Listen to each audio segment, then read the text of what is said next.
ผมเป็นหนี้บริโภคข้าวที่ชาวบ้านให้หนึ่งสัปปะหนึ่งสัปดาห์ผ่านไป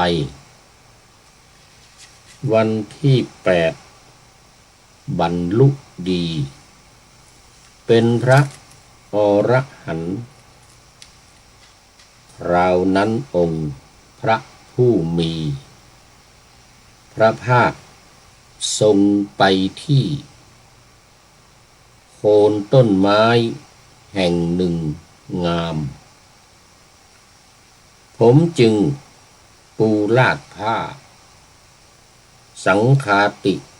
ที่กระทำด้วยผ้าเก่าซ้อนงำเป็น4 ชั้นลงแล้วพลางกราบลงแล้วทูลว่า